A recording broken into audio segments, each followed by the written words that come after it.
नमस्कार विद्यार्थी मित्रांनो, कसे आहात सगळे? मस्त मजेत राहा. सो विद्यार्थी मित्रांनो, आपण इयत्ता 9वी गणित भाग 1 मॅथ्स पार्ट 1 चा जो फर्स्ट चॅप्टर आहे सेट्स, मराठीमध्ये ज्याला आपण संच म्हणतो, हा सुरू करणार आहोत. सो या लेक्चरमध्ये तुम्हाला त्याचं इंट्रोडक्शन म्हणजे त्याचे जे काही बेसिक पॉईंट आहेत ते शिकायला मिळतील. तर काळजीपूर्वक तुम्ही हा व्हिडिओ बघा, लेक्चर तुम्ही व्यवस्थित पूर्ण बघा, तुम्हाला ते सगळं समजून येईल. तसंच इयत्ता 9वी साठी तुम्हाला गणिताचे 2 भाग पडतात, गणित भाग 1 आणि गणित भाग 2, म्हणजेच मॅथ्स पार्ट 1 मॅथ्स पार्ट 2, ज्याला आपण पूर्वी अल्जेब्रा जॉमेट्री असं म्हणत होतो, आता सुद्धा म्हणतो त्याला अल्जेब्रा आणि जॉमेट्री. तर त्यातला हा अल्जेब्राचा फर्स्ट लेसन आहे. ओके, सो पहिलाच लेसन आहे, व्यवस्थित काळजीपूर्वक बघा तुम्ही. आणि अत्यंत मार्क मिळवून देणारा हा सब्जेक्ट आहे. गणित भाग 1 गणित भाग 2 दोन्हीमध्ये तुम्हाला पैकीच्या पैकी मार्क्स मिळू शकतात. गणित सोपा बनवू शकता तुम्ही. सो व्यवस्थित व्हिडिओ लेक्चर्स काळजीपूर्वक बघा तुम्ही. ठीक आहे. सो बघा, सेट्स संच. आता सुरुवातीला हे सेट किंवा संच म्हणजे काय असतं हे आपण जाणून घेऊयात. सो विद्यार्थी मित्रांनो, तुम्हाला माहिती आहे की तुम्ही अनेक वेळा काही वस्तू समूहात बघितल्या असतील. समूहात म्हणजे काय, ग्रुपने बघितल्या असतील. जसं मराठीमध्ये बघा तुम्हाला समूहवाचक शब्द असतात. कळप, गठ्ठा, त्यानंतर जुडगा, चाव्यांचा जुडगा असतो, पक्ष्यांचा थवा, बरोबर का. त्यानंतर काही म्हशींचा वगैरे कळप असेल किंवा गाईगुरांचा कळप असेल, माणसांचा घोळका. तर असे अनेक समूहवाचक शब्द तुम्ही बघितले असतील, बरोबर. सो इंग्लिशमध्ये सुद्धा त्याच पद्धतीनं, फॉर एक्झाम्पल थव्यासाठी मग फ्लॉक ऑफ बर्ड्स आपण वगैरे असं म्हणतो. तुम्हाला तुमच्या बुकमध्ये काही ॲक्टिव्हिटी दिलेल्या आहेत, त्यावेळेस तुम्हाला समूह म्हणजे काय समजून येईल. आणि समूह म्हणजे प्रत्येकाला माहीत असतं, अनेक सपोज एकाच प्रकारच्या वस्तू किंवा एकाच प्रकारच्या ज्या काही गोष्टी असतात त्या एकत्र आल्या की आपण त्याला समूह झाला असं म्हणतो, त्यांचा समूह. फॉर एक्झाम्पल बघा, इथं एक पेनांचा समूह दिसतोय तुम्हाला. 3 पेन एकत्र आले, अजून पेन तुम्ही एकत्र घेऊ शकता. ओके, आणखी काही, आता हे पेन म्हणण्यापेक्षा मार्कर म्हणू शकतो मी. त्यानंतर काही माझ्याकडे पेन सुद्धा आहेत. सो असे वेगवेगळे पेन एकत्र आले तर त्याला आपण म्हणू शकतो पेनांचा समूह झाला, बरोबर. ओके, तसंच हे मार्कर एकत्र आले, त्यांना म्हणू शकतो आपण हा मार्करचा समूह. काही बॉटल्स आहेत माझ्याजवळ, इंक बॉटल आहेत, त्या इंक बॉटल मी सपोज एकत्र पकडल्या तर मला समजते की त्या इंक बॉटलचा एक समूह आहे तिथं, बरोबर. सो मित्रांनो, तुम्हाला समूह म्हणजे काय हे समजलं असेल. समूह म्हणजे काय, एकाच प्रकारच्या गोष्टी सपोज एकत्र आल्या किंवा जमल्या त्या, तर त्याला आपण समूह असं म्हणतो. आणि या समूहालाच गणितीय भाषेत मध्ये सेट किंवा संच म्हटलं जातं. पण त्याची जी व्याख्या आहे किंवा सेट नेमकं कोणाला म्हणायचं आणि कोणाला म्हणायचं नाही, प्रत्येक समूहालाच सेट म्हणतात असं नाही. काही समूहाला सेट म्हणून संबोधलं जात नाही किंवा संच म्हटलं जात नाही, ते सुद्धा आपण शिकणार आहोत. कोणते समूह मग सेट असतात किंवा त्याला संच म्हणतो आपण, आणि काही कोणते समूह हे संच नसतात. ओके, हे सुद्धा आपण जाणून घेऊयात मित्रांनो. सो बघा, आता गणितात मग हे पेनांचे किंवा मार्करचा समूह असा असेल का? नाही. ओके, तर त्यासाठी मग संख्यांचे समूह तुम्हाला बघायला मिळतील. बरेच समूह, दिवसांचा समूह असेल, आठवड्याचे 7 दिवस त्याचा एक समूह, मग त्याला आपण आठवडा म्हणतो. त्यानंतर महिन्यांचा समूह, महिने एकत्र आले 12 महिने की त्याला एक वर्ष म्हणतो. मग वर्षात 12 महिने असतात. इंद्रधनुष्याचे 7 कलर, तो एक समूह आहे, त्याला आपण इंद्रधनुष्य म्हणतो. कळलं? सो अशा प्रकारे समूह संबोधले जातात. सो त्याला समूहाचक शब्द दिलेले असतात. मग प्रत्येक वेळी हे शब्द न वापरता त्याला काहीतरी एक स्पेशल डिनोशन दिलं जातं, एक स्पेशल ट्रीटमेंट दिली जाते गणितात. ओके, ती आपण आता या चॅप्टरमध्ये शिकणार आहोत. तर मित्रांनो, तुम्हाला समूह म्हणजे काय हे नक्की समजलं असेल तर आपण पुढे जाऊयात. ओके, तर तुम्हाला लेट्स रिकॉलमध्ये एक ॲक्टिव्हिटी दिलेली आहे. हे थोडंसं मी इरेज करतो.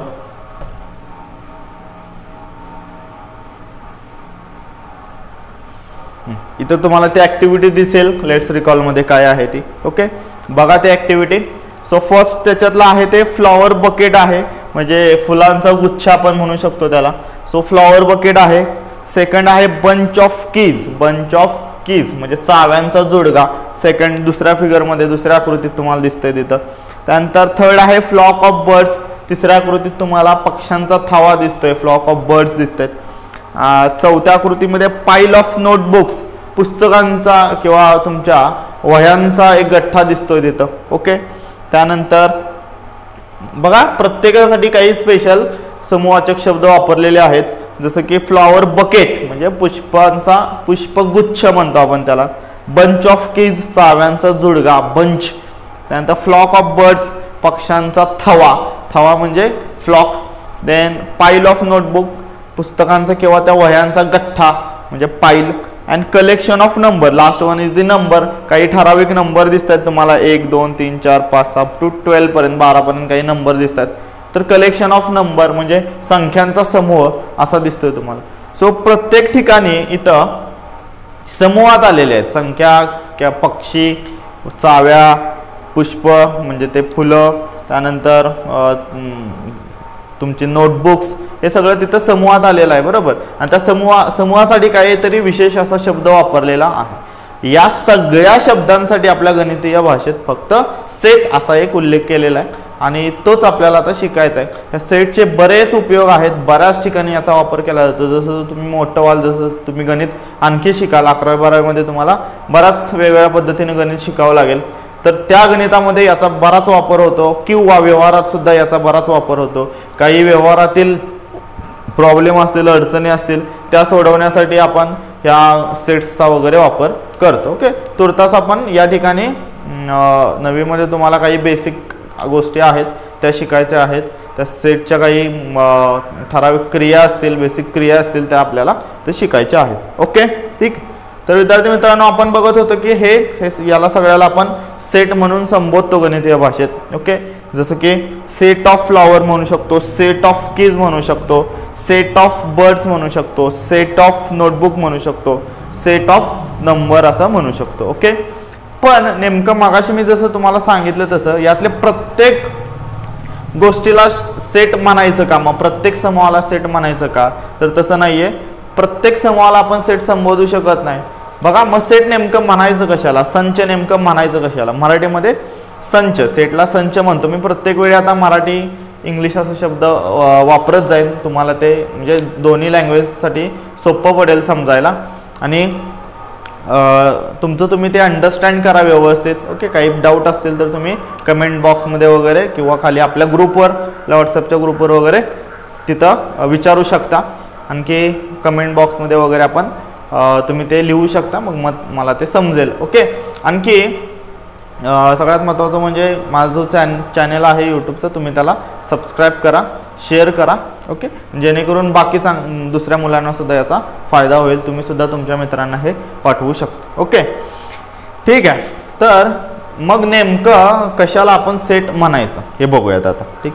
तर विद्यार्थी मित्रांनो काही तुम्हाला एक्झाम्पल दिलेले आहेत, ते एक्झाम्पल मी इथे लिहितो. ओके. सो बघा, see the examples given below and decide whether it is a set or not. तर आपल्याला काही एक्झाम्पल दिलेले आहेत इथं आणि मराठी आणि इंग्लिश दोन्हीमध्ये मी लिहिलेलं आहे, त्याच्यावरून तुम्हाला समजून जाईल. तर याच्यात आपल्याला सेट नेमके कोणते आहेत आणि सेट कोणते नाहीत. ओके. सो याबद्दल बघायचं आहे किंवा याच्यातले कोणते नेमके कोणत्या एक्झाम्पल्सना आपण सेट म्हणू शकतो आणि कोणत्यांना सेट म्हणू शकत नाही, कोणत्याला संच म्हणू शकतो आणि कोणत्या एक्झाम्पलला संच म्हणू शकत नाही. तर हे आता आपल्याला इथं बघायचं. ओके. तर मी जसं तुम्हाला सांगितलं की प्रत्येक समूहात सेट नसतो, तर मग नेमका कोणत्या समूहात सेट आपण म्हणू शकतो. संच, गणितीय भाषेत त्याला समूह किंवा सेट किंवा संच म्हणण्यासाठी त्या समूहाला कोणते क्रायटेरियाज पाहिजेत. ओके. सो सगळ्यात महत्त्वाचं बेसिक म्हणजे विद्यार्थी मित्रांनो, त्या समूहात असणारे जे काही घटक असतात त्याबद्दल आपल्याला निश्चित माहिती पाहिजे, त्यांच्या संख्येबद्दल निश्चित माहिती पाहिजे आपल्याला. Okay.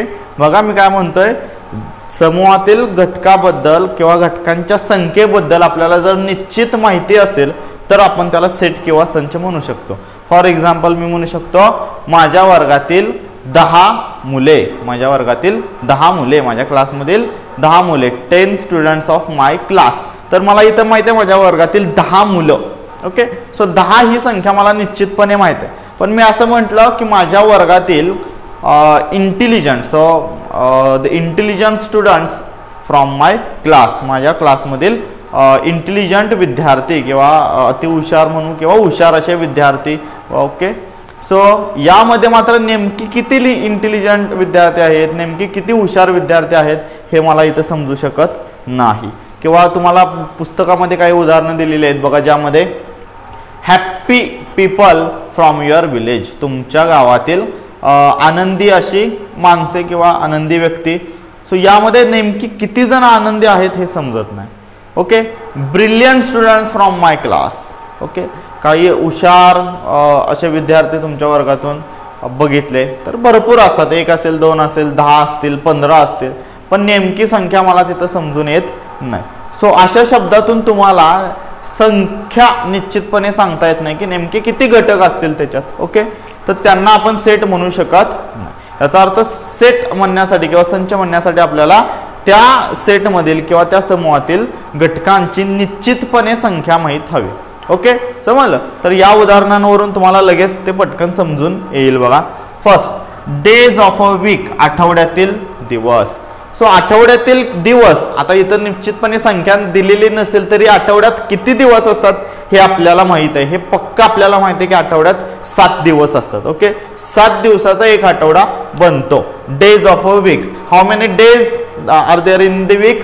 There are 7 days in a week. Okay, so आठवड्यात किती दिवस असतात? 7. सोमवार, मंगळवार, बुधवार, गुरुवार, शुक्रवार, शनिवार, रविवार. ओके, असे 7 दिवस. याचा अर्थ आपल्याला इथं निश्चितपणे माहिती आहे की याच्यात 7 दिवस आहेत. ओके, सो हा सेट आहे का? यस, हा सेट आहे का? याला आपण सेट म्हणू शकतो. ओके, समजलं. सो सेट म्हणा फक्त इथं. ठीक आहे, हा सेट आहे का? आहे. कोणते कोणते घटक आहेत त्याच्यात? Sunday, Monday, Tuesday, Wednesday, Thursday, Friday and Saturday. बरोबर. सो रविवार मराठीमध्ये रविवार, सोमवार, मंगळवार, बुधवार, गुरुवार, शुक्रवार आणि शनिवार. ओके, सो असे 7 दिवस आहेत. सो आपल्याला 7 ही नेमकी संख्या माहिती आहे इथं. So you can call it as a set. तुम्ही त्याला संच असं म्हणू शकता. ओके, सो हा संच आहे. Next, months in a year, वर्षातील महिने. वर्षातील महिने, मंथ्स इन अ इयर. इथं पण आपल्याला माहिती आहे, इथं जरी संख्या दिलेली नसेल तरी आपल्याला माहिती आहे की किती महिने असतात वर्षामध्ये. How many months are there in the year? There are 12 months in the year. एका वर्षामध्ये 12 महिने असतात. सो याचा अर्थ आपल्याला इथं सुद्धा निश्चितपणे किती घटक असतील हे माहीत आहे. याचा अर्थ हा सुद्धा सेट आहे. ओके, सो याला सुद्धा आपण सेट म्हणू शकतो, संच म्हणू शकतो. ओके, समजलं. सो याचे घटक लिहूयात बघा. मंथ्स इन अ इयर, किती महिने आहेत? January, February, March, then April, then May, then June, then July, then August, then September, then October, then November and December. Okay, so 1 2 3 4 5 6 7 8 9 10 11 12. so how many? 12. So हेच मराठीमध्ये सुद्धा लिहू शकता. तसेच मराठी महिने घेतले तरी चालतील, काय प्रॉब्लेम नाही. नाव brave children in the class. Third example is that the brave children in the class. वर्गातील हुशार अशी मुले. ह्याच्यातून मात्र नेमकी किती संख्या आहे हे आपल्याला निश्चितपणे समजत नाही किंवा संख्येची उत्पत्ती होतच नाही. इथं brave children in the class, ह्याच्यातून तुम्हाला समजतच नाही की नेमकी किती सांगायचे त्यांना तिथं. सो वर्गातील हुशार मुले, किती हुशार मुले. इथं कसं म्हटलं मंथ्स इन अ इयर, पण आपल्याला माहिती आहे एका वर्षात 12 महिने असतात. सो इथं संख्या कळते, इथं संख्या समजत नाही. सो हा सेट नाही, नॉट अ सेट. ओके, हा सेट नाही. संच नाही. ओके, कळलं.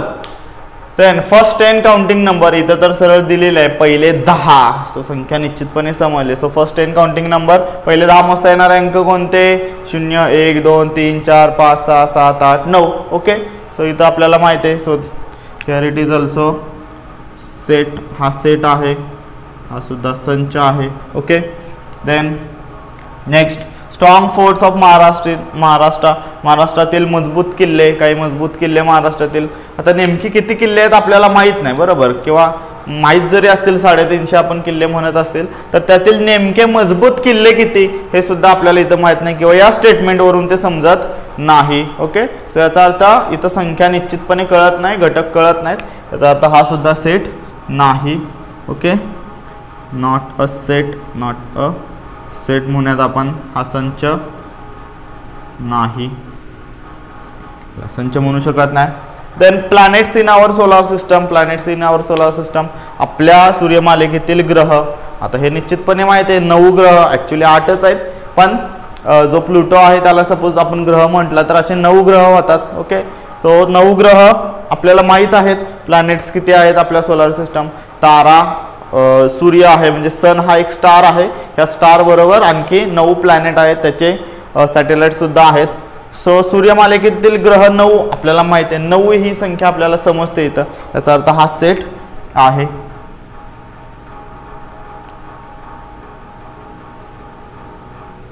ओके, तर हे संच आहेत, हे सेट आहेत.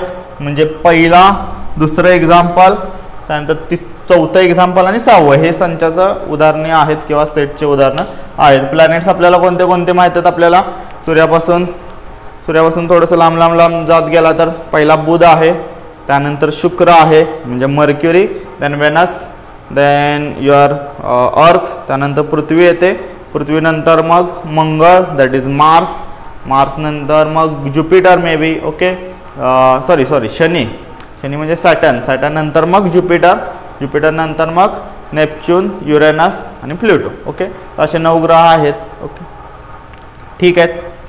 सो या एक्झाम्पलवरून तुम्हाला समजलं असेल की कशाला सेट म्हणायचं आणि कशाला सेट म्हणायचं नाही. ओके, सो एक्झाम्पल तुम्ही लिहून घेतली तरी चालतील. अशी आणखी एक्झाम्पल तुम्ही तुमच्या वहीमध्ये शोधून लिहू शकता. ओके, आता आपण बघितलं की नेमकं सेट कोणाला म्हणायचं आणि सेट कोणाला म्हणायचं नाही, बरोबर. सो ज्या समूहातून तुम्हाला निश्चितपणे संख्या समजत असेल त्या घटकांची तर आपण त्यांना सेट म्हणू शकतो. ओके, समजलं नसेल तर पुन्हा एकदा तुम्ही तो पार्ट व्हिडिओचा बघू शकता, रिपीटपणे बघा म्हणजे तुम्हाला समजून येईल. नाव आता आपल्याला गणितीय सेट नेमके कोणते कोणते असतात, गणितात या सेटचा नेमका वापर कशासाठी होतो ते बघायचं. ओके, सो आत्ता बघितलं एखाद्या समूहातून सपोज तुम्हाला निश्चितपणे त्या घटकांची संख्या समजत असेल तर त्यांना आपण संच असं म्हणतो. गणितात सुद्धा तसंच आहे. गणितात सुद्धा त्या समूहातून निश्चितपणे त्याच्यात नेमकी संख्या किती असेल किंवा संख्या घटक तरी नेमके समजत आहेत का नाही हे आपल्याला समजलं की आपण त्याला सेट असं म्हणू शकतो. अगणित जरी असतील तरी चालेल, पण बाबा त्याच्यात काहीतरी संख्या आहे. ओके, अगणित अशा संख्या, त्याचे घटक समजत आहेत तुम्हाला. आता आपण जेव्हा ते एक्झाम्पल बघितले brilliant students in the class, ह्याच्यात तुम्हाला ते नेमके घटक सुद्धा समजून येत नव्हते किंवा नेमके ते घटक कोणते आहेत हे सुद्धा समजत नव्हतं. ओके, आता गणितात सेटचा वापर कसा होतो बघू.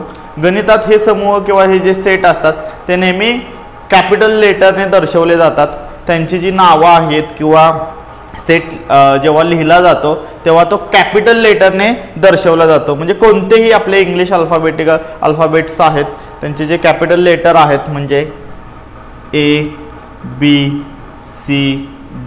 ओके, झेड पर्यंत कोणतेही लेटर असतील. ओके, सो सेट दर्शवताना गणितात सेट किंवा संच दर्शवताना तो कॅपिटल लेटरने दर्शवला जातो. ओके, आणि त्याचे जे घटक आहेत, घटक म्हणजे मगाशी आपण बघितलं वर्षाचे 12 महिने, हे जे महिने आहेत हे घटक झाला, तो त्या संचाचा काय झाला घटक. एक वर्ष हा एक संच आहे, हा एक समूह आहे ज्याच्यात 12 महिने असतात. सो हे जे महिने आहेत जानेवारी, फेब्रुवारी, मार्च, एप्रिल हे जे महिने आहेत हे त्याचे घटक झाले. समजलं. तर ते घटक जे असतात ते सपोज लेटरच्या स्वरूपात म्हणजे अक्षराच्या स्वरूपात तुम्हाला दर्शवायचे असतील तर ते मात्र स्मॉल लेटरने दर्शवले जातात. सो त्याला आपण एलिमेंट्स असं म्हणतो. ओके, सो नेम जे आहे, नेम ऑफ सेट, त्याला आपण म्हणू name of set. Name of set आहे ते कॅपिटल लेटरने संचाचं जे नाव आहे,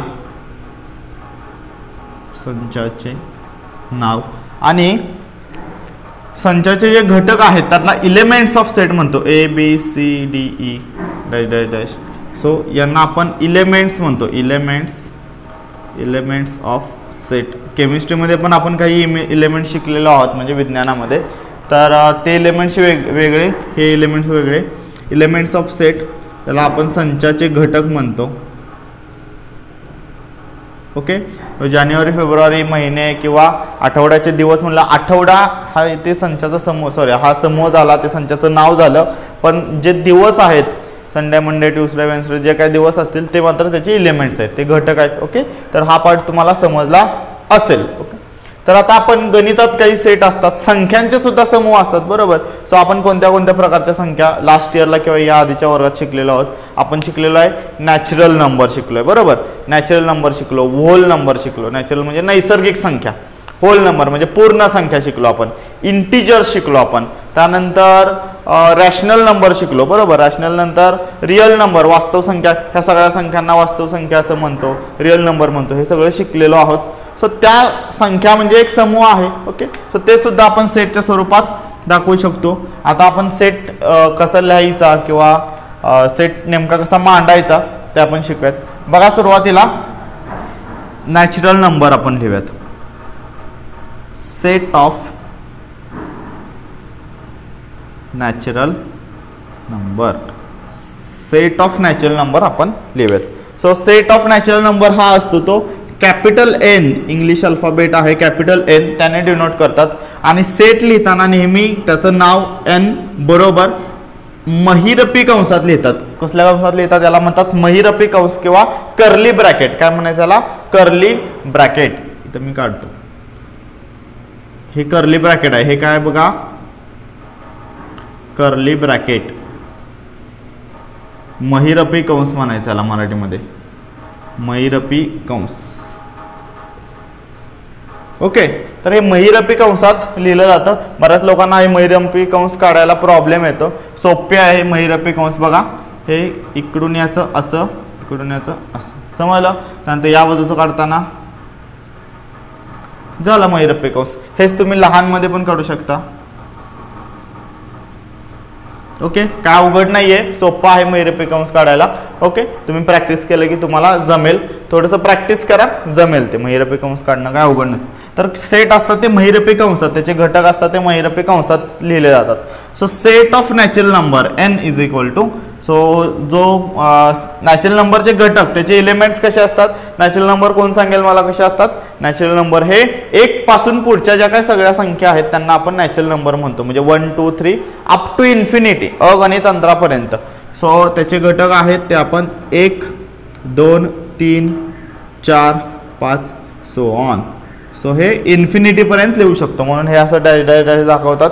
पुढे गेला तर तुम्ही इन्फिनिटीला हे असं सिम्बॉल सुद्धा वापरू शकता, पण आता त्याची काही गरज नाहीये. ओके, सो अशा पद्धतीने सेट ऑफ नॅचरल नंबर दाखवला बघा. त्यानंतर next then set of whole numbers. Natural नंबरला मराठीमध्ये काय म्हणतात, नैसर्गिक संख्या. इथं लिहितो नैसर्गिक संख्यांचा संच. ओके, आणि होल नंबर्सला मराठीमध्ये म्हणतात पूर्ण, पूर्ण संख्यांचा संच. ओके, तर आपण आता हे पूर्ण संख्यांचा संच दाखवूयात. पूर्ण संख्यांचा संच हा कॅपिटल डब्ल्यू ने दर्शवला जातो. कशाने दर्शवतात? कॅपिटल डब्ल्यू ने. सो कॅपिटल W बरोबर महिरपी कंस लिहूयात. आता पूर्ण संख्या कोण सांगेल मला? पूर्ण संख्या कशा असतात? शून्यापासून. पूर्ण म्हटलंय ना, होल नंबर म्हणजे 0 पासून पुढं. इथं आपण 0 घेतलेला का नाही? नॅचरल नंबर मध्ये 0 येत नाही. तो 1 2 3 पासून स्टार्ट होतो किंवा 1 पासून स्टार्ट होऊन तो अगणित पर्यंत जातो पॉझिटिव्ह डिरेक्शनला. आणि हा मात्र 0 पासून स्टार्ट होऊन तो इन्फिनिटी पर्यंत जातो. सो याचे आपण घटक 0 1 2 3 4 5 6 हे असं लिहू शकतो. Okay, got it. So that is set of whole numbers. Now third is what? Next number, next type of number, that is again set of integers. Okay, now set of integers. Integers ना आपण पूर्णांक संख्या म्हणतात मराठीमध्ये. पूर्णांक संख्यांचा संच. Okay, आता या ज्या पूर्णांक संख्या असतात बघा, हे व्यवस्थित संख्यांचे संच बघून घ्या. या ज्या पूर्णांक संख्या असतात त्या सेटच्या स्वरूपात नेहमी आय, कॅपिटल आय ने दर्शवल्या जातात. ओके, सो आता पूर्णांक संख्या म्हणजे कोणत्या? नेमक्या कोणत्या संख्या? पूर्णांक संख्या म्हणजे ज्या शून्यापासून पुढेही आणि शून्यापासून पाठीमागेही. संख्या रेषेवर जर त्या बघितल्या आपण, नंबर लाईनवर जर त्या चेक केल्या तर त्या 0 पासून पुढे जाणाऱ्या सुद्धा असतात आणि 0 पासून पाठीमागे जाणाऱ्या सुद्धा असतात. म्हणजे 0 1 2 3 4 सुद्धा आणि त्याच्या पाठीमागे -1 -2 -3 -1 -2 -3 ते इन्फिनिटी पर्यंत, म्हणजे ते गणित अंतरापर्यंत. ओके, सो आपण ते असं दाखवू शकतो. इकडचं आपल्याला लिमिट माहित नाही नेमकं किती आहे, ते अगणित आहे. So suppose -4 -3 -2 -1 0 then 1 2 3 4 1 2 3 4 5 again that is up to infinity.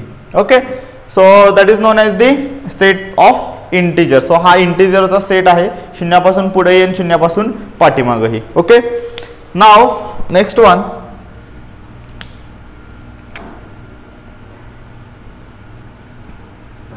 Set of integer समजलं तुम्हाला.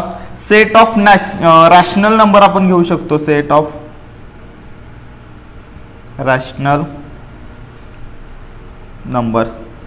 रॅशनल म्हणजे परिमेय संख्या. परिमेय संख्या, परिमेय मी फक्त इथं लिहितो, परिमेय संख्या. ओके, सो परिमेय संख्यांचा सेट.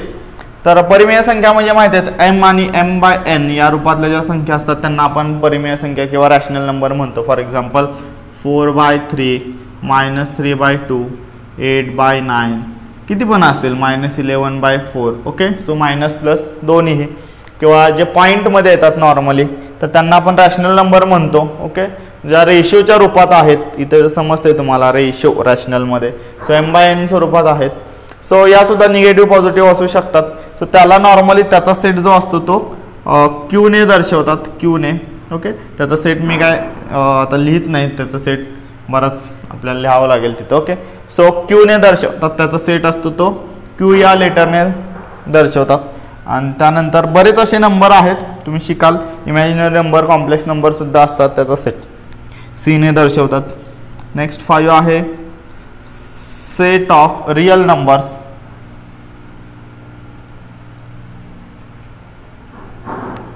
वास्तव संख्यांचा समूह, समूह नव्हे सेट. रियल म्हणजे वास्तव.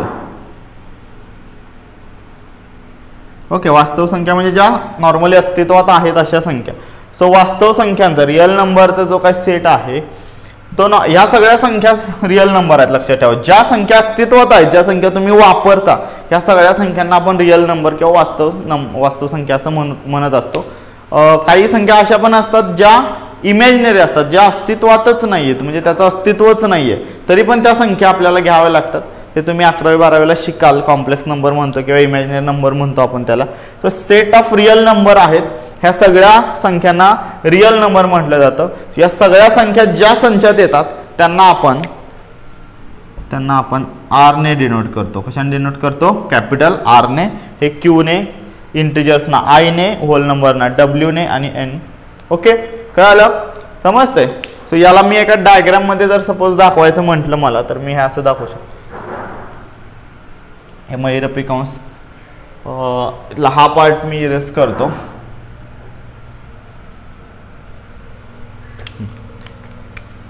बघा, सगळ्यात सुरुवातीला येतात तुमचे नॅचरल नंबर्स, त्यानंतर तुमच्याकडे होल नंबर्स येतात, होल नंबर्स. ओके, त्यानंतर तुमच्याकडं होल नंतर हे इंटिजर्स येतात. त्यानंतर म्हणण्यापेक्षा बघा, सगळे नॅचरल नंबर हे होल असतात, सगळे होल नंबर हे इंटिजर असतात. ओके, त्यानंतर इंटिजर नंतर मग हे ओके, याला आपण असं करू, रॅशनल आणि इररॅशनल नंबर येतात. रॅशनल तसेच इररॅशनल सुद्धा ॲक्च्युली, आणि ते सगळं एका वास्तव संख्येत आहे. हे सगळं वास्तव संख्येत. आता याच्यात मला जागा नाही आहे, नाहीतर आपण ड्रॉ केलं असतं. त्यानंतर हा पूर्ण असं, या सगळ्या संख्या असतील त्या रिअल असतील. ओके, ठीक आहे. नंतर वेन डायग्रामच्या वेळी आपण हे डिटेलमध्ये शिकूयात. आणि ठीक आहे, तर अशा प्रकारे गणिताचे सेट आहेत, काही ठराविक संख्यांचे सेट आहेत. तुमच्या बुकमध्ये सुद्धा ते दिलेलं आहे. तुम्ही हे व्यवस्थित इथून लिहून घेऊ शकता. ओके, ठीक आहे. पॉज करून व्यवस्थित लिहून घ्या, मग आपण पुढचा भाग बघूयात. ठीक.